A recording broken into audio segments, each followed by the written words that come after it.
चलिए आज एक छोटी सी पर बहुत ही कमाल की कहानी सुनते हैं जो हमें दयालुता के बारे में गहरा सबक सिखाती है। ये कहानी दिखाती है कि कैसे अच्छाई अक्सर खामोशी से अपना काम कर जाती है।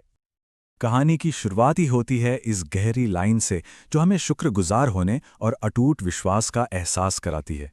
ये लाइन है ना, एक तरह से पूरी कहानी का सार है, देने और पाने के बीच का एक खूबसूरत भरोसा।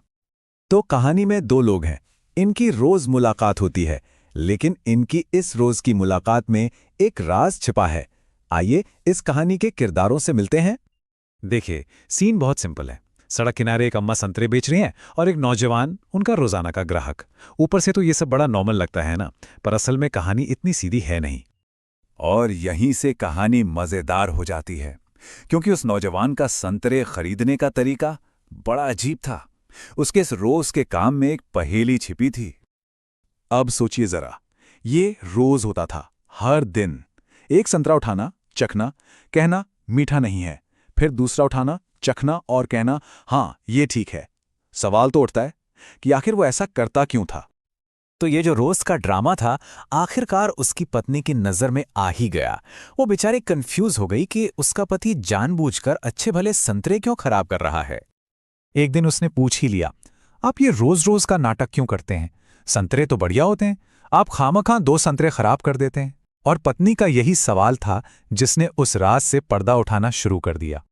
और अब आता है कहानी का सबसे खूबसूरत हिस्सा, वो राज जो उस पति ने छिपा रखा था।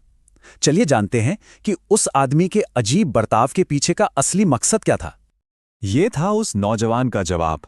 मतलब ये जो नखरे का नाटक था, वो असल में दान का एक छिपा हुआ तरीका था। वो नम्मा को खिलाना चाहता था, पर इस तरह कि उन्हें एहसानमंद भी महसूस ना हो। ये बात सुनकर पत्नी की आंखों में चमक आ गई। वो मुस्कुराई। उसे अपने पति पर बहुत गर्व हुआ। सही भी है ना? इस एक बात ने उनके रिश्ते को और भी मजबूत कर दिया। लेकिन कहानी यहां खत्म नहीं होती। रुकिए जरा, इसमें एक और गहरा राज है, एक ऐसी सच्चाई जिसके बारे में उस दयालु आदमी को भी नहीं पता था। देखिए, एक ही चीज को देखने के कितने अलग अलग नजरिए हो सकते हैं। एक तरफ पड़ोसन को लगता था कि वो आदमी उन अम्मा को लूट रहा है, और दूसरी तरफ उन बुजुर्ग महिला की सच्चाई। वो जानती थी कि ये सब उन्हें खिलाने का एक तरीका है, ये उनका प्यार है। और फिर सामने आती है कहानी की दूसरी और शायद सबसे गहरी परत। वो अम्मा सब जानती थीं, और वो खामोशी से उस प्यार का जवाब और ज्यादा प्यार से दे रही थीं। वो चुपके से उसके थैले में कुछ और संतरे डाल देती थीं। सोचिए जरा। तो मुद्दा यह है कि ये कोई एक तरफा मदद नहीं थी, ये थी पारस्परिक दयालुता।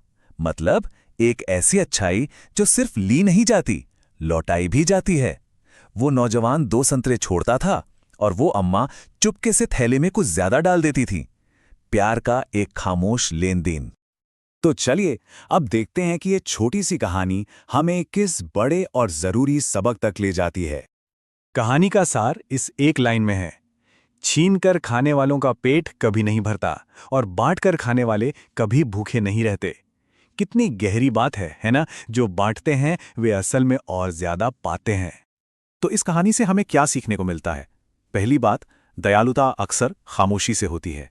दूसरी, सच्ची उदारता हमेशा 2 तरफा होती है। देने से हम कभी कम नहीं होते, बल्कि और अमीर हो जाते हैं।